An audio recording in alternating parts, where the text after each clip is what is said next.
Hello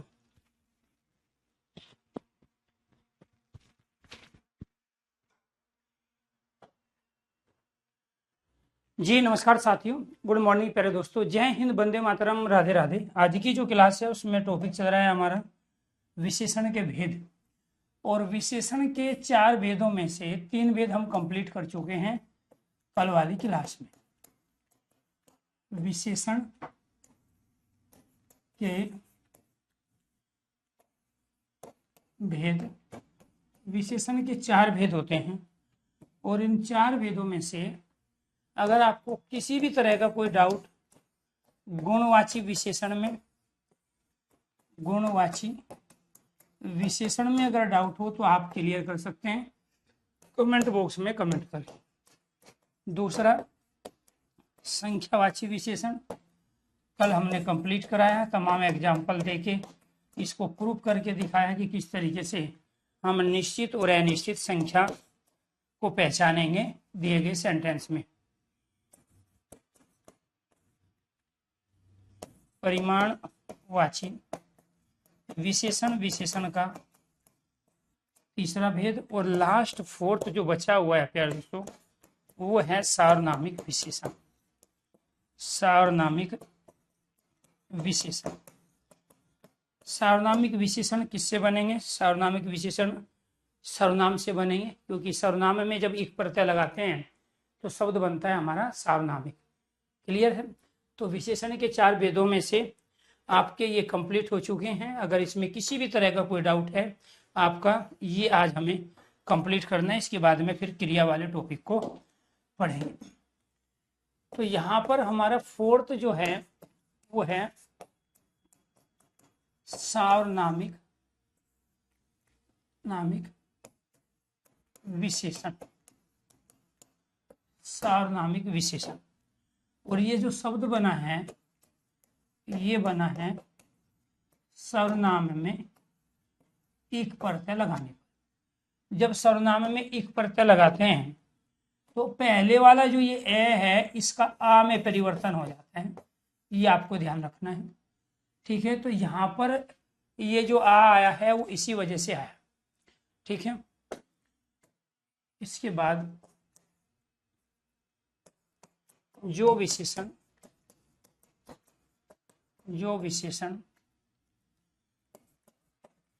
सर्वनाम से बनते हो वो क्या कहलाते हैं? सार्वनामिक विशेषण। जब यह है वह, ये वे सर्वनाम, जब यह वह ये वे आदि सर्वनाम का, आदि सर्वनाम का, आदि सर्वनाम का प्रयोग किसी की, आदि सर्वनाम का प्रयोग किसी की विशेषता बताने के लिए, किसी की विशेषता, किसी की विशेषता, जब यह वह ये वे आदि सर्वनाम का प्रयोग किसी की विशेषता बताने के लिए, किसी की विशेषता बताने के लिए किया जाए, किसी की विशेषता बताने के लिए किया जाए तो ये विशेषण बन जाते हैं। तो ये सर्वनाम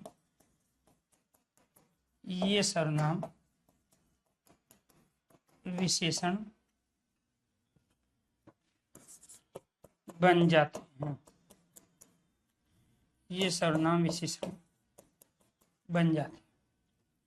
तीसरी और लास्ट कंडीशन, जहां अनेक या बहुत में से किसी एक को, किसी एक को छांटा या छांटा जाए, छांटा जाए या छांटा जाए या अलग किया जाए, अलग किया जाए तो उसके लिए जिस सर्वनाम का, उसके लिए जिस सर्वनाम का प्रयोग किया जाता है, उसके लिए जिस सर्वनाम का प्रयोग किया जाता है तो वह सार्वनामिक विशेषण कहलाता है, तो वह सार्वनामिक विशेषण कहलाता है। ये आपको ध्यान रखना। प्यारे दोस्तों, यहाँ पर 3 कंडीशन हैं। जो विशेषण सर्वनाम से बनते हो वे सार्वनामिक विशेषण कहलाएंगे। जब यह वह ये वे आदि सर्वनाम का प्रयोग किसी की विशेषता बताने के लिए किया जाए तो ये सर्वनाम विशेषण बन जाते हैं। जहाँ अनेक या बहुत में से किसी एक को छांटा या अलग किया जाता हो तो उसके लिए जिस सर्वनाम का प्रयोग होगा वो भी सार्वनामिक विशेषण कहलाएंगे। जैसे यह गाय, यह गाय 20 लीटर, यह गाय 20 लीटर दूध देती है। यह गाय 20 लीटर दूध देती है।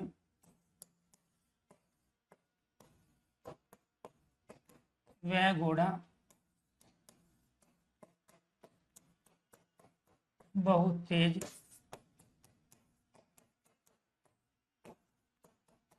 दौड़ता है।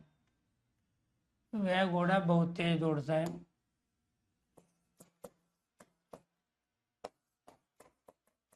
ये पुस्तक बहुत अच्छी है।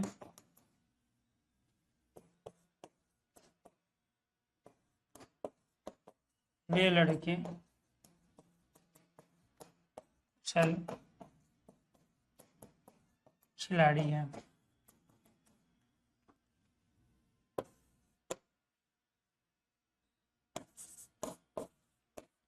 इन्हें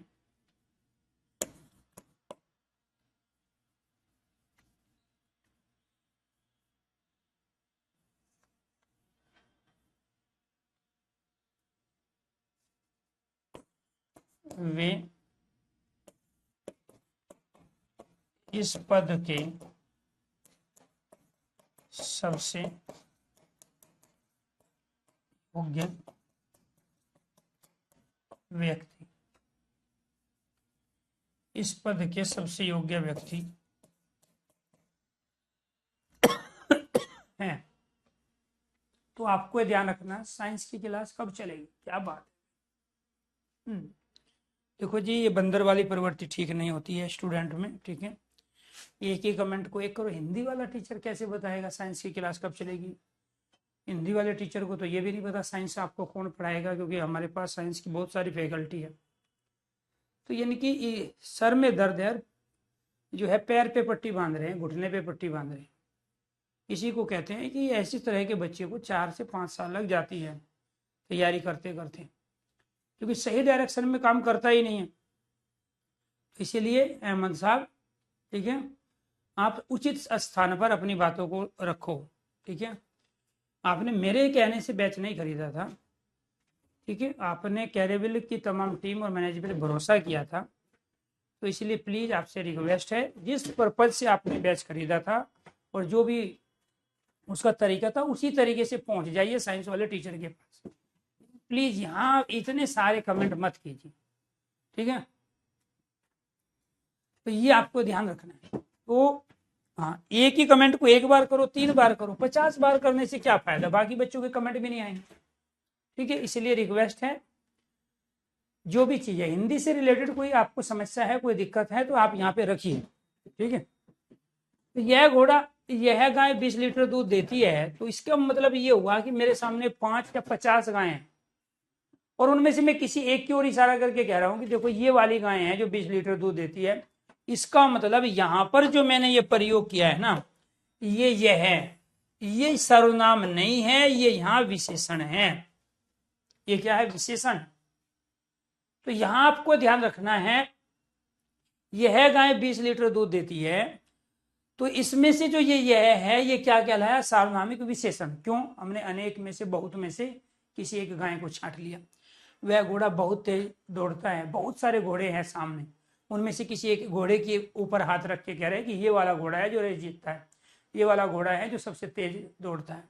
तो हमने उसके लिए क्या प्रयोग किया? मेरी क्लास में बहुत सारे बच्चे, किसी एक बच्चे की ओर इशारा करके कह रहा हूं कि ये बच्चा 2027 में सिलेक्शन लेगा, 25 में तो किसी और का होगा। तो वो क्या है? वो विशेषण का काम कर रहा है, सर्वनाम का नहीं कर रहा है। ठीक है, ये पुस्तक बहुत अच्छी है, बहुत सारी पुस्तकें हैं, हम और आप साथ में मार्केट में गए, बुक स्टोर पे खड़े हैं, ठीक है, और आपने बहुत सारी बुक लाई और उसमें से बहुत सारी बुकों में से किसी एक बुक को उठा के मैं कह रहा हूं कि देखो ये पुस्तक है जो सबसे बेस्ट है, सबसे अच्छी है। तो वहां हम सर्वनाम का प्रयोग नहीं करें क्योंकि ऑलरेडी संज्ञा तो है ही। यहाँ गाय, घोड़ा, पुस्तक, लड़के, ये सब क्या है? संज्ञा शब्द है ही यहाँ पहले। तो संज्ञा के स्थान पे तो सर्वनाम का प्रयोग होता है। तो यहां जो सर्वनाम आए हैं वो विशेषता को बताने के लिए हैं, तो इसलिए क्लियर। तो ये आपको ध्यान रखना है। तो यहां पर ये पुस्तक बहुत अच्छी है, तो बहुत सारी पुस्तकों में से हम किसी एक पुस्तक की बात करें या कुछ पुस्तक की बात करें। वे लड़के कुशल खिलाड़ी हैं, बहुत सारे लड़के हैं, उनमें से कह रहे कि 2 को, 4 को, या पर्टिकुलर बहुत सारे टीम में से किसी एक टीम को कि ये वाली टीम है जो वर्ल्ड कप उठाएगी। ठीक है, तो बहुत सारी टीम में से किसी एक टीम के लिए हमने वे का प्रयोग कर लिया। बहुत सारे खिलाड़ियों में से यहाँ पे 20 लिख लो, कोई फर्क नहीं पड़ता है।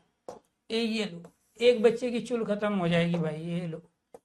ठीक है, 20 लीटर दूध देती है, लिख लिया जी। अब आपको भांति भांति की प्रॉब्लम है। ठीक है, कोर्स कब तक पूरा होगा? आज क्लास लेना बंद कर दो, कोर्स पूरा हो जाएगा। अब जिसको यही नहीं पता कि मेरे सिलेबस में कितने टॉपिक है, कितने मैंने पढ़ लिए, कितने मेरे बच्चे हैं, उसको तो टीचर कुछ भी पढ़ाता चला जाएगा। ठीक है, अब बताओ, ये जो है मुकेश पांडे जी की दिक्कत है। एक को दिक्कत ये है कि मैं कमेंट नहीं लेता, मैं कह रहा हूँ मैं कोई कमेंट छोड़ता ही नहीं, बस आपको पढ़ के नहीं सुनाता बाकी लोगों की तरह।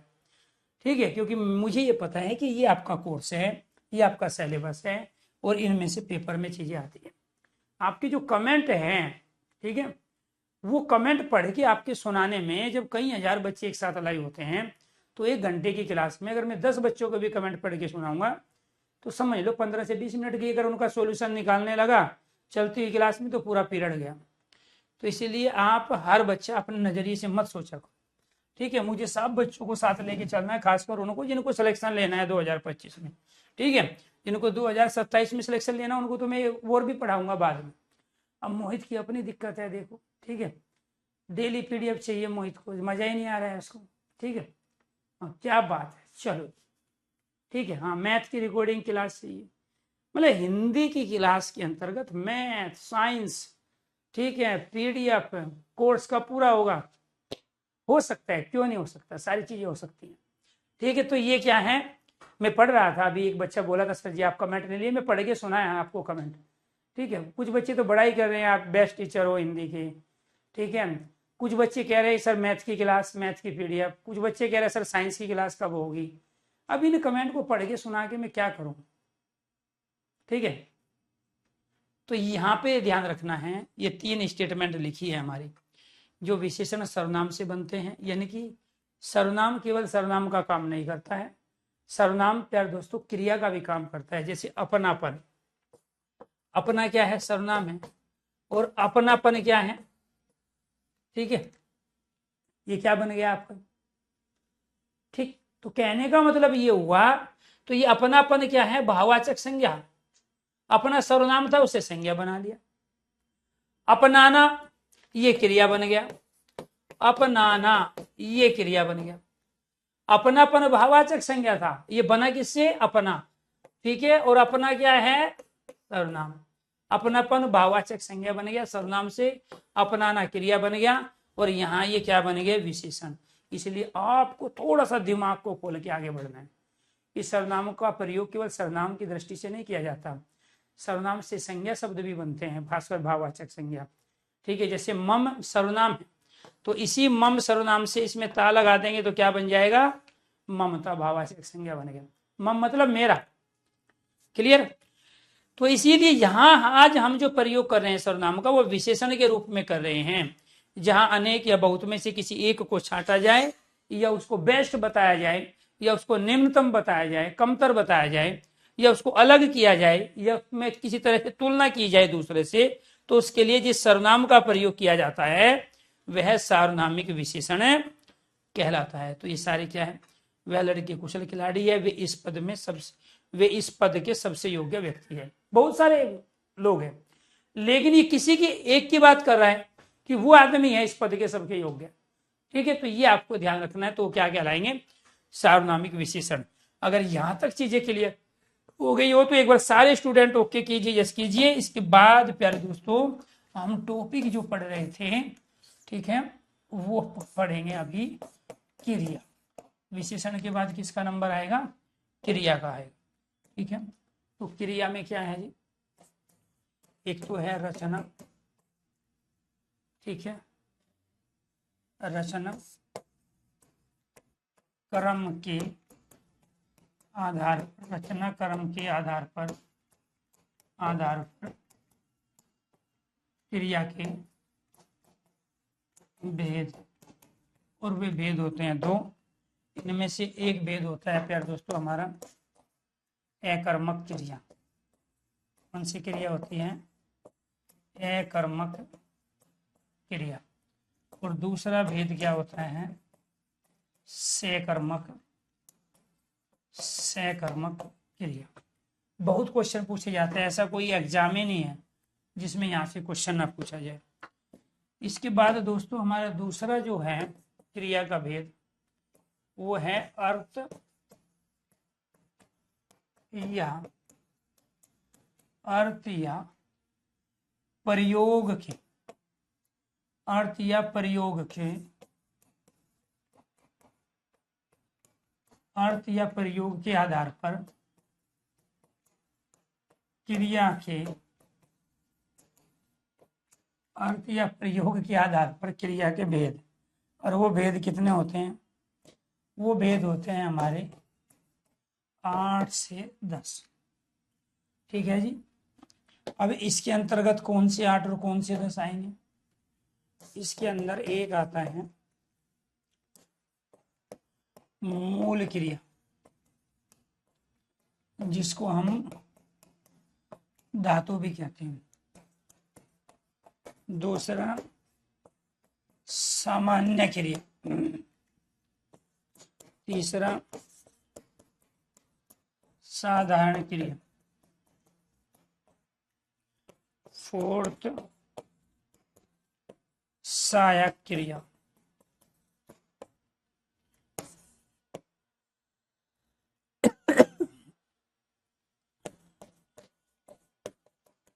संयुक्त क्रिया,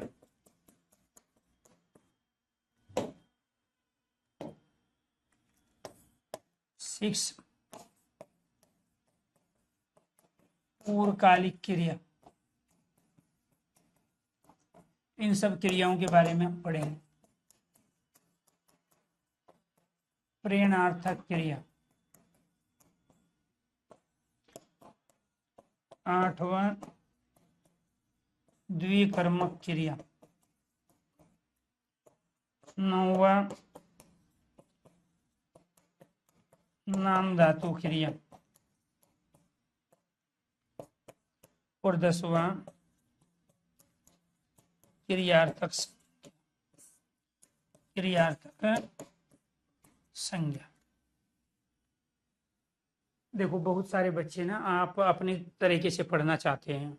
मैं मानता हूँ कि एज ऐसी है कि आपको कोई समझा नहीं सकता और आप समझना भी नहीं चाहते, लेकिन मेरी रिक्वेस्ट आपसे यही है कि अगर थोड़ा सा टीचर के एक्सपीरियंस से फायदा उठा लोगे तो कम समय में सिलेक्शन हो जाएगा।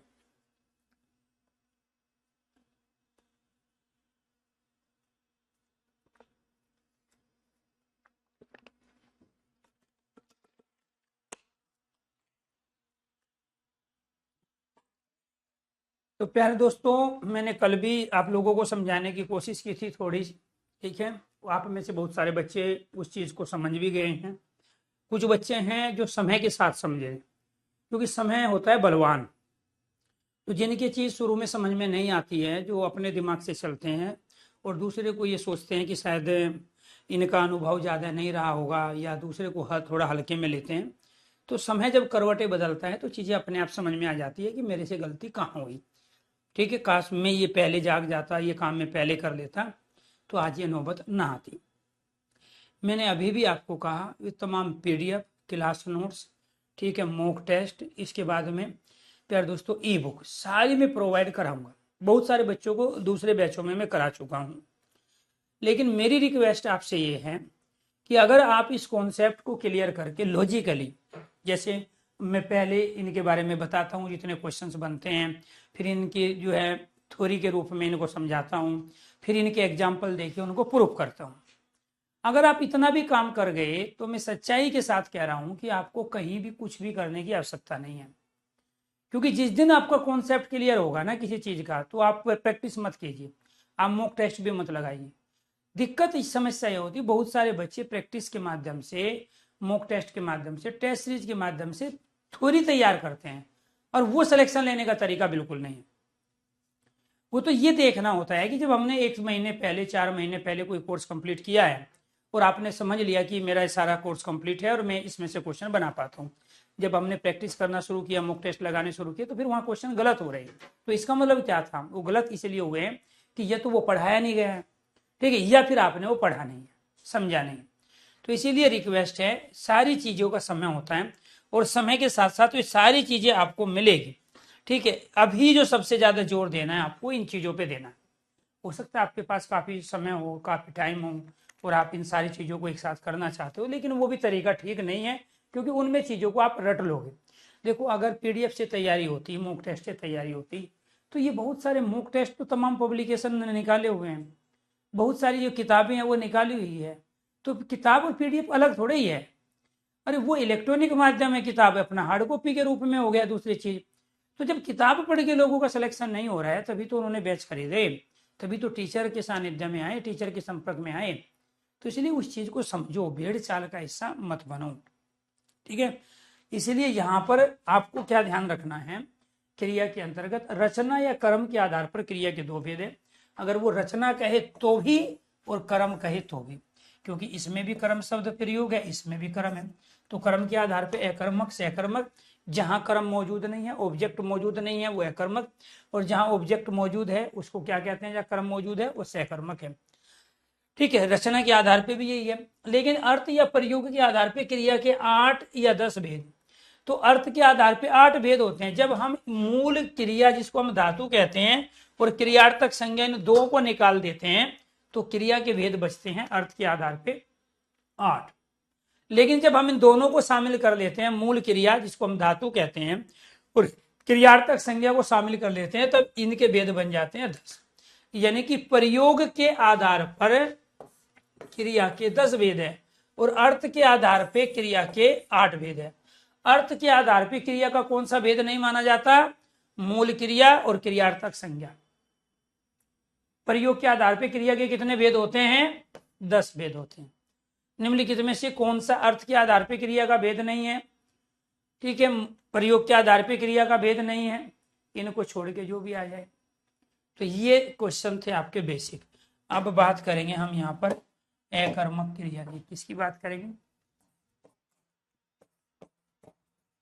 अकर्मक क्रिया। कहाँ होगी जी अकर्मक क्रिया,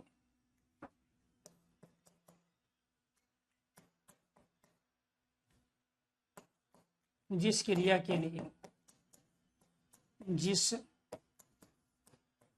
क्रिया के लिए कर्म की आवश्यकता ना। दूसरा, जो क्रिया केवल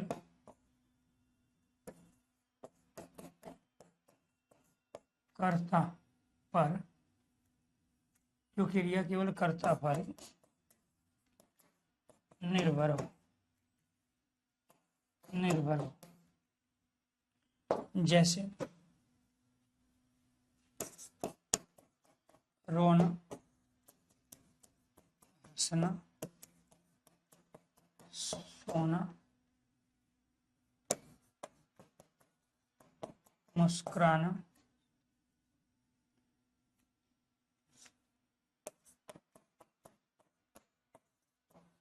चलना,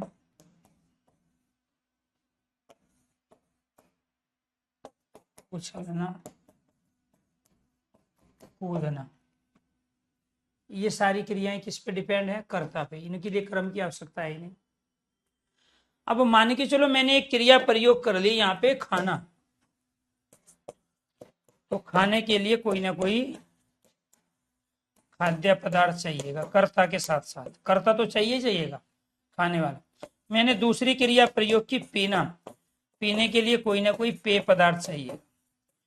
तो ये जो खाद्य पदार्थ है, पेय पदार्थ है ना, यही कर्म है। यही क्या है? कर्म है। कुछ बात समझ में आई जो मैं समझाना चाह रहा हूं? अगर आपका रोने का मन कर रहा है तो उसके लिए आपको किसी ऑब्जेक्ट की आवश्यकता नहीं है, क्रम की नहीं है, वो डायरेक्ट कर्ता पे डिपेंड है। रोना है, हंसना है, सोना है, मुस्कुराना है, चलना है, उछलना है, कूदना है, ये सब कर्ता पे निर्भर है। इनके लिए किसी ऑब्जेक्ट की, किसी क्रम की आवश्यकता ही नहीं है। कई बार वो इंडिविजुअली देगा, सेंटेंस देगा ही नहीं। ठीक है, ये आपको ध्यान रखना है। लेकिन खाने की क्रिया के लिए कुछ ना कुछ आपको हलवा चाहिए, खीर चाहिए, रोटी चाहिए, सब्जी चाहिए, सेब चाहिए, संतरा चाहिए। पीने के लिए आपको शरबत चाहिए, दूध, चाय, लस्सी, कॉफी, कोई ना कोई पेय पदार्थ चाहिएगा। तो वो पेय पदार्थ, वो खाद्य पदार्थ जो खाया जाएगा कर्ता के द्वारा, वही तो आपका कर्म है।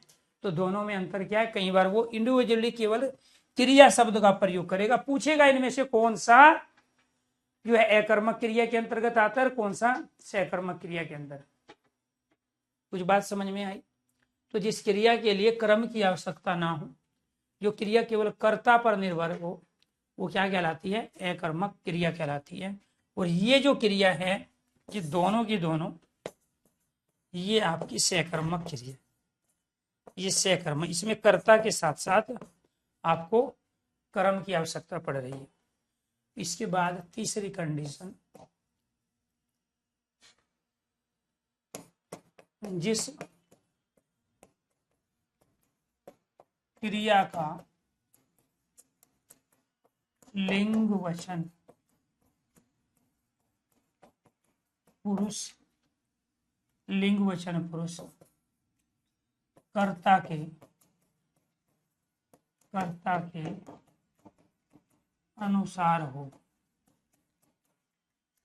जिस क्रिया का लिंग वचन पुरुष कर्ता के अनुसार हो, वे क्रिया भी अकर्मक क्रिया कहलाती है।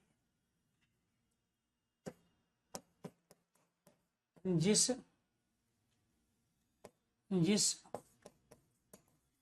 वाक्य में क्या लगाने पर, जिस वाक्य में क्या लगाने पर उत्तर की प्राप्ति ना हो, जिस वाक्य में क्या लगाने पर उत्तर की प्राप्ति ना हो। ठीक है जी। जहां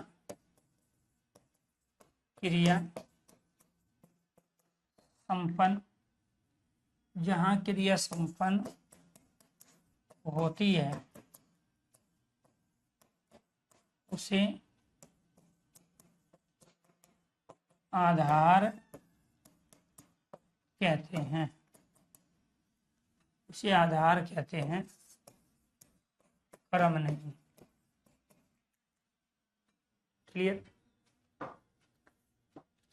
जैसे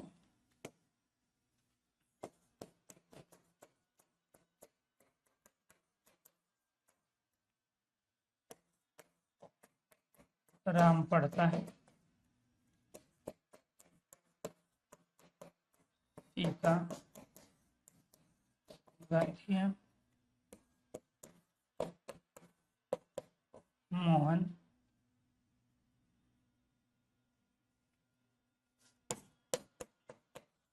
नृत्य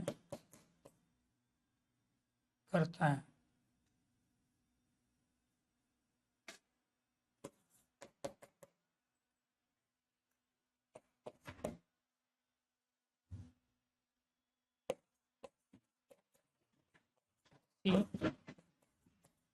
पेड़ पर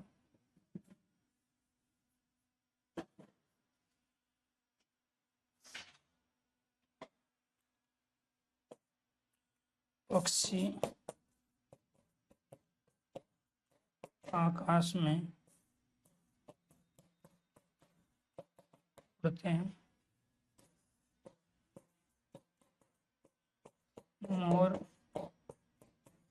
जंगल में नाचते हैं, छात्र मैदान में खेलते हैं। अब आप क्या गड़बड़ करोगे जी? आप गड़बड़ करोगे ये, आप यहाँ नृत्य को, आकाश को, जंगल को, मैदान को क्रम मान लो, और आप ये बोल जाओगे कि आपको एक पांचवी कंडीशन बताई गई, जहां क्रिया संपन्न होती है उसे आधार कहते हैं, क्रम नहीं। क्रिया संपन्न कहाँ हो रही है? आकाश में। मोर कहाँ नाच रहा है? जंगल में। छात्र कहाँ खेल रहे हैं? मैदान में। तो ये मैदान, जंगल, आकाश क्या है? आधार है। ये क्या है? आधार है, और आधार को क्रम नहीं माना जाता। ये स्मार्ट बोर्ड मेरा आधार है जिस पे मैं लिख रहा हूं, ये मेरा क्रम नहीं है। तो इसीलिए कुछ में तो क्या होता है, क्रम होता ही नहीं, क्रम के रूप में कुछ क्रिया और कर्ता ही होंगे। तो यहां पर ही राम पढ़ता है तो पढ़ने का लिंग वचन का राम के अनुसार है। सीता गाती है तो गाने का लिंग वचन सीता के अनुसार है। गाती है स्त्रीलिंग, क्यों? क्योंकि आपका कर्ता स्त्रीलिंग है। यहाँ पढ़ता है पुरलिंग, क्योंकि आपका यहाँ पे राम पुरलिंग है। तो क्रिया का लिंग वचन किसके अनुसार हो गया? कर्ता के अनुसार। तो जब क्रिया का लिंग वचन कर्ता के अनुसार है तो वो क्रिया क्या कहलाई? अब यहां पर मैं इस सेंटेंस को ये लिख दूं इस रूप में, राम ने पुस्तक पढ़ी। अब इस पढ़ी का लिंग वचन किसके अनुसार आ गया? पुस्तक के। ये आपका क्रम हो गया, ऑब्जेक्ट हो गया। ठीक है, तो कहने का मतलब ये हुआ कि यहां पर पुस्तक आपका क्रम है। क्यों? क्योंकि यहाँ क्रिया का लिंग वचन क्रम के अनुसार है। राम तो यहां भी था, लेकिन यहाँ क्रिया का लिंग वचन राम के अनुसार है। यहाँ क्रिया का लिंग वचन पुरुष सीता के अनुसार है, कर्ता। मोहन नृत्य करता है तो ये कर्ता है मोहन के अनुसार। ठीक है, तो नृत्य करता है यहाँ पर क्या है अपने आप में? ये आपका कर्म नहीं है, क्योंकि नृत्य करना अपने आप में क्रिया है, और ये किस पर डिपेंड है? कर्ता पे डिपेंड है। पक्षी आकाश में उड़ते हैं तो ये उड़ना किसके अनुसार? पक्षी। पक्षी बहुवचन है, यहाँ उड़ते बहुवचन है। यहाँ नाचते बहुवचन है, यहाँ मोर बहुवचन है। यहाँ खेलते बहुवचन है, यहाँ छात्र बहुवचन है। क्लियर? और ये मैदान, जंगल, आकाश आपका आधार है। तो इसीलिए जिस क्रिया का लिंग वचन पुरुष कर्ता के अनुसार हो, जिस वाक्य में क्या लगाने पर उत्तर की प्राप्ति ना हो। राम क्या पढ़ता है? पुस्तक, ग्रंथ, रामायण, महाभारत, कोई उत्तर मिला ही नहीं। सीता गाती है क्या? भजन, कीर्तन, गाना। ठीक है, Punjabi song, Haryana song, Bhojpuri song, उत्तर मिला ही नहीं। मोहन क्यों नृत्य करता है? उत्तर मिला ही नहीं है। पक्षी क्यों आकाश में उड़ते हैं? उत्तर मिला ही नहीं। मोर जंगल में क्यों नाचते हैं? उत्तर मिला ही नहीं। छात्र मैदान में क्या खेलते हैं? उत्तर मिला ही नहीं, क्रिकेट, फुटबॉल, वॉलीबॉल। तो जिस वाक्य में क्या लगाने पर उत्तर की प्राप्ति ना हो। राम ने क्या पढ़ी? उत्तर मिल गया पुस्तक। राम ने क्या पढ़ी? तो क्या लगाते उत्तर क्या मिला? पुस्तक मिला। क्या का उत्तर? पुस्तक मिला, इसलिए पुस्तक यहां क्रम हो। क्लियर? तो ये आपको ध्यान रखना है। बनी बनाई खीर खाना पसंद मत करो मोहित। ठीक है, आपको चीज़ों को समझना है, समझ के फिर प्रैक्टिस करनी है, उसके बाद अपने खुद के नोट्स तैयार करने हैं। अगर सिलेक्शन लेना है, केवल पढ़ाई का दिखावा करना है, 2-3 साल अब ये कंटिन्यू पढ़ाई करनी है, तो फिर आप अपने तरीके से चलो। मैंने कल भी बताया, आज भी बताया, अगर आप हिंदी में सारे क्वेश्चन सही करना चाहते हो, पहले कॉन्सेप्ट को क्लियर करो थ्योरी के रूप में, फिर हिंदी बाई अनुसार यूट्यूब चैनल पर कैरेबल स्टेट एग्जाम पे जाके उस टॉपिक के क्वेश्चनों को प्रैक्टिस करो, और उसके बाद अपने खुद के नोट्स तैयार करो, अपने शब्दों में, अपनी भाषा में। दूसरे की बनी बनाई खीर खाते जाओगे तो 1 महीने 2 महीने के बाद सारी चीज भूल जाओगे, सारी चीज। ठीक है, दोबारा से फिर पेपर के दिनों दोबारा से आपको काम करना पड़ेगा। ठीक है, तो ये क्या कहलाए, तो ये गलती मत कर देना। बहुत सारे बच्चे ये 5वीं कंडीशन, हम इनको क्या मान लेते हैं, ठीक है, इनको कर्म मान लेते हैं, आकाश जंगल मैदान को। ठीक है, यहाँ पर ये कर्म नहीं है। दूसरा क्या है दोस्तों हमारा यहाँ सकर्मक क्रिया। दूसरा क्या है यहाँ पर, सकर्मक, सकर्मक क्रिया कहाँ होगी,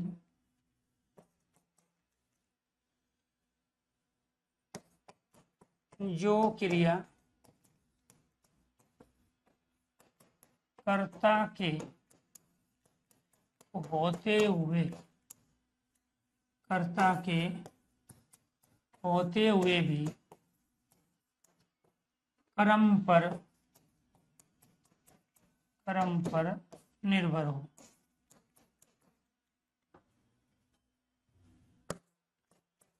जिस क्रिया के लिए कर्ता के साथ साथ, जिसकी क्रिया के लिए कर्ता के साथ साथ कर्म की आवश्यकता हो।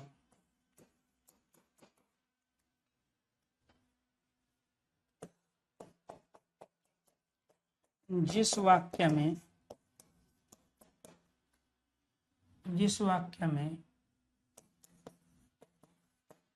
क्रिया का लिंग वचन पुरुष कर्म के अनुसार हो,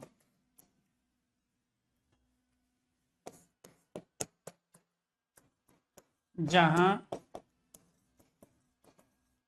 वाक्य में क्या लगाने पर, जहां वाक्य में क्या लगाने पर उत्तर की प्राप्ति हो, वो क्या कहलाते हैं, सकर्मक क्रिया। जैसे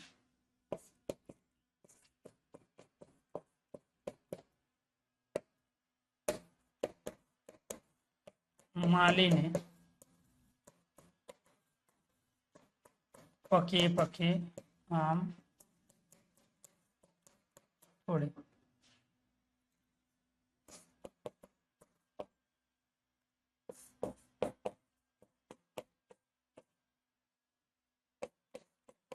अमित ने अखबार पढ़ा।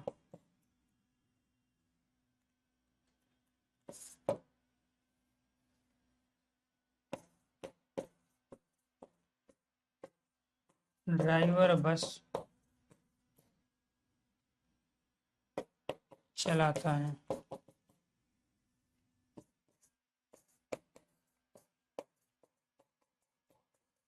राम पुस्तक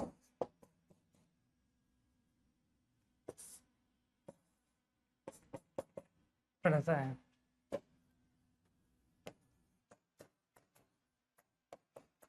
राम ने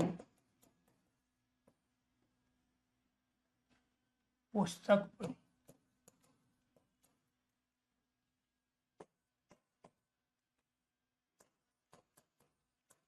मोहन आम खाता है।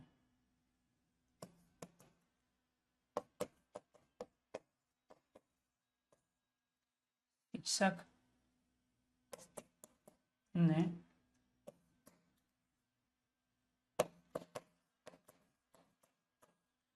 रामायण पढ़ी।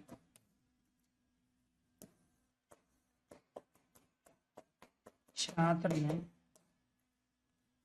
पाठ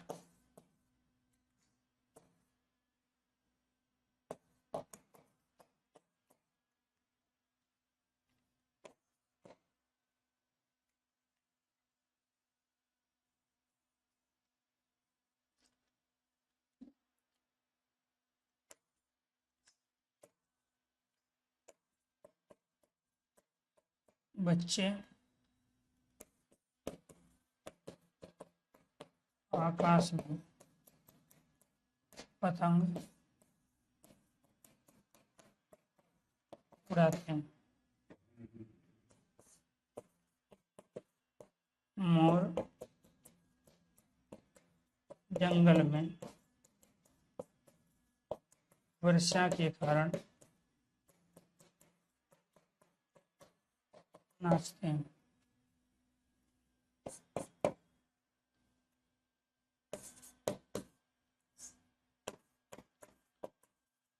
लड़के मैदान में फुटबॉल खेलते हैं।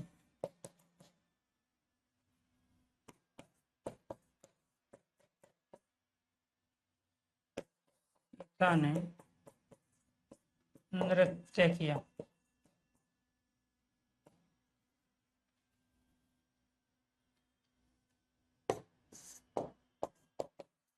राम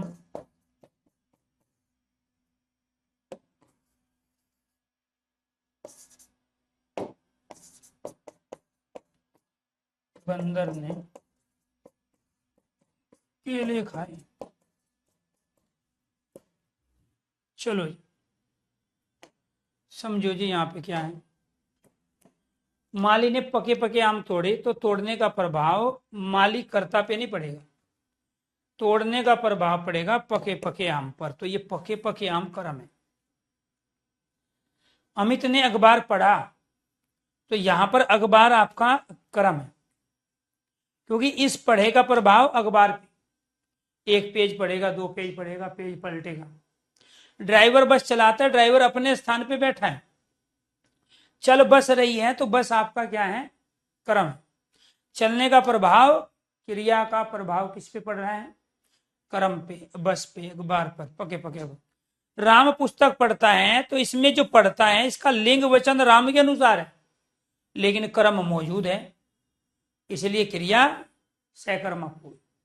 क्योंकि पढ़ने की क्रिया आप बिना पुस्तक, बिना अखबार के, बिना ग्रंथ के नहीं कर सकते। अगर वो कह रहा है कि पढ़ना क्रिया बताइए किसे है, अकर्मक है सकर्मक है, तो पढ़ने के लिए कुछ ना कुछ तो आपको चाहिएगा, कोई मैगजीन पत्रिका चाहिएगी आपको, अखबार चाहिएगा, पुस्तक चाहिएगा। तो ये इसके कर्ता के साथ साथ कर्म की आवश्यकता है। तो पढ़ना अपने आप में क्रिया क्या है, यहाँ सकर्मक, अगर वो अकेली भी आती है। लेकिन यहाँ चूंकि पुस्तक दिया है, यहाँ क्रिया का लिंग वचन तो राम के अनुसार है, क्योंकि पुस्तक तो स्त्रीलिंग है, लेकिन यहाँ कर्म मौजूद है, इस वजह से ये सकर्मक क्रिया है। सब पे एक ही कंडीशन अप्लाई नहीं करोगे। राम ने पुस्तक पढ़ी, यहाँ पढ़ी क्या है, पुस्तक के अनुसार, यहाँ क्रिया का लिंग वचन चेंज हो गया। यहाँ क्या था, यहाँ पढ़ता है, ठीक है, यहाँ पुस्तक के मुकाबले हमने यहाँ पे क्रिया का लिंग वचन राम के अनुसार रखा। क्यों, क्योंकि ये वर्तमान काल का सेंटेंस है, ठीक है, राम पुस्तक पढ़ता है। लेकिन इसी सेंटेंस को जब भूतकाल में बदलेंगे तो यहाँ पे क्रिया का लिंग वचन कर्म के अनुसार आ जाता है। तो वो पूछ आपसे अकर्मक से अकर्मक क्रिया रहा है, वो काल नहीं पूछ रहा है आपसे, ना वो वाच्य पूछ रहा है। बच्चे गलती क्या करते हैं, तो वर्तमान काल भूतकाल के सेंटेंस में अंतर नहीं कर पाते, ठीक है, साथ के साथ वाच्य में अंतर नहीं कर पाते। तो कर्म वाच्य में केवल सकर्मक क्रिया का प्रयोग होता है, लेकिन जो कर्त वाच्य है उसमें दोनों क्रियाओं का प्रयोग होता है, अकर्मक भी और सकर्मक भी। तो ये आपको ध्यान रखना। राम ने पुस्तक पढ़ी, ये कर्म वाच्य है, लेकिन राम पुस्तक पढ़ता है, कर्त वाच्य का उदाहरण है। सहकर्मक क्रिया के होते हुए भी कर्तवाच्य का उदाहरण है, जिसकी वजह से बच्चे यहाँ गलती करते हैं। नेक्स्ट, राम ने पुस्तक पढ़ी, यहाँ कर्म आपका ही हो गया। मोहन आम खाता है, कर्म आपका ही हो गया। शिक्षक ने रामायण पढ़ी, कर्म आपका ही हो गया। ये वर्तमान काल का था, ये भूतकाल का सेंटेंस है। तो भूतकाल के सेंटेंस में कर्ता के साथ हम ने लगाते हैं तो क्रिया का लिंग वचन कर्म के अनुसार हो जाता है। वर्तमान काल के सेंटेंस में कर्म के होते हुए भी क्रिया का लिंग वचन कर्ता के अनुसार रहता है। ये एक छोटा सा लॉजिक था। छात्र ने पाठ पढ़ाया, ठीक है, भूतकाल का सेंटेंस है, तो यहाँ पे कर्म क्या है आपका, पाठ है। बच्चे आकाश में पतंग उड़ाते हैं, प्रभाव पतंग पे पड़ेगा, पतंग आपका कर्म है। जबकि वहां पक्षी आकाश में उड़ते थे, वो आपका अकर्मक था। और यहाँ बच्चे आकाश में पतंग उड़ाते हैं, उड़ने का प्रभाव पतंग पे पड़ेगा, पतंग ऊपर जाएगी, पतंग नीचे जाएगी। मोर जंगल में वर्षा के कारण नाचता है, यहाँ वर्षा आपका कारण है। ठीक है, लड़के मैदान में फुटबॉल खेलते हैं, यहाँ फुटबॉल आपका कर्म है। ठीक है, सीता ने नृत्य किया, तो यहाँ नृत्य आपका कर्म बन गया, क्योंकि आपने भूतकाल में प्रयोग कर लिया। ठीक है, तो क्योंकि सीता तो स्त्रीलिंग है, क्रिया का लिंग वचन है, नृत्य के अनुसार आ गया। सीता स्त्रीलिंग है और यहाँ पे नृत्य क्रिया का लिंग वचन किसके अनुसार है भाई? जब यहाँ सीता की प्रधानता रहती तो यहाँ सीता के अनुसार क्रिया होती ना। सीता गाती है, सीता खाती है, सीता बनाती है, लेकिन यहाँ किया क्या है, पुरलिंग है, क्योंकि नृत्य पुरलिंग है। तो यहाँ क्रिया का लिंग वचन नृत्य के अनुसार है, तो नृत्य क्रम बन गया। ठीक है, बंदर ने केले खाए, तो यहाँ केले बहुवचन है, इसलिए खाए। बंदर तो एक था, ठीक है, लेकिन यहाँ खाए बहुवचन है, केले के अनुसार आ गया। तो यहाँ केले क्या हो गया, आपका कर्म हो गया। केले, नृत्य, फुटबॉल, वर्षा, पतंग, पाठ, रामायण, आम, पुस्तक, ये सब कर्म थे, इसलिए सारे सेंटेंस सहकर्मक क्रिया के कहलाए। अगर आपको ये चीजें समझ में आ गई हो, अब आप इनका आंसर दे दीजिए। अगर आपको लग रहा है इसमें से कोई, ठीक है, या तो आप ए लिखोगे या एक लिखोगे। अगर आपको लग रहा है इनमें से कोई अकर्मक क्रिया का सेंटेंस है, तो उसके लिए ए टाइप करोगे, और बी किसके लिए टाइप करोगे, बी टाइप करोगे यहाँ पर सहकर्मक के लिए। बी टाइप किसके लिए करोगे, सहकर्मक के लिए आप बी टाइप करोगे, ये आपको ध्यान रखना है। ठीक है, बी टाइप करोगे आप सहकर्मक के लिए। तो ये क्या कहलाएगी, ये होगी जी जमीन पर सोते हैं।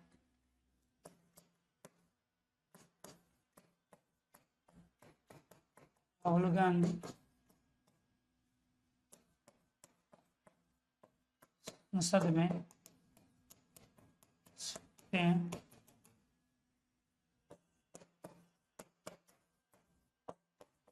मोदी जी पलंग पर होते हैं।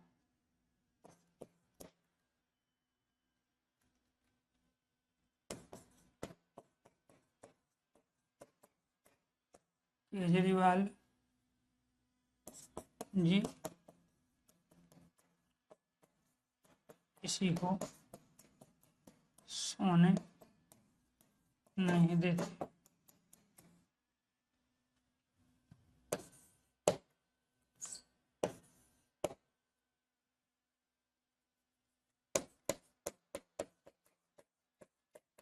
ट्रस्टी ने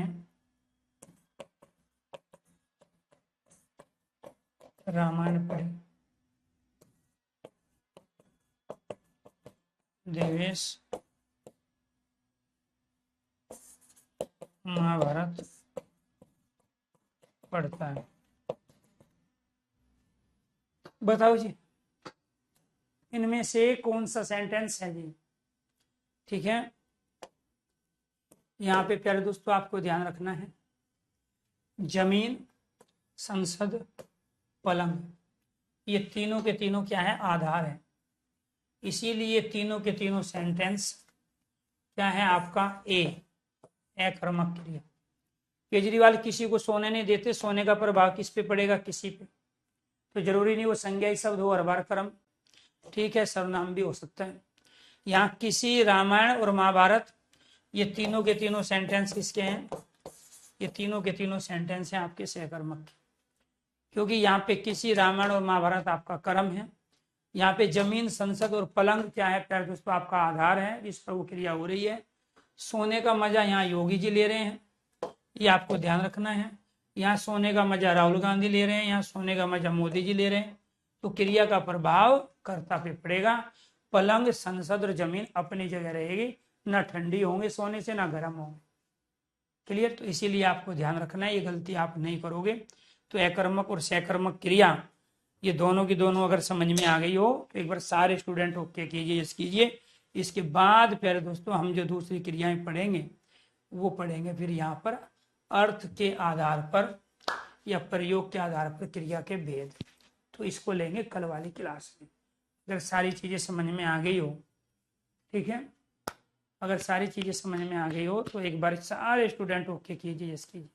देखो जी, हड़बड़ी में नहीं रहना है, आपकी बहुत सारी रिक्वायरमेंट है। मैंने कहा स्टूडेंट का पहला गुण है, बेशक आप नौकरी में हो, पहला गुण है पेशेंस रखना। जितना पेशेंस रख लोगे, समय हर चीज का इलाज है। ठीक है, और हम भी समय पे इलाज करते हैं।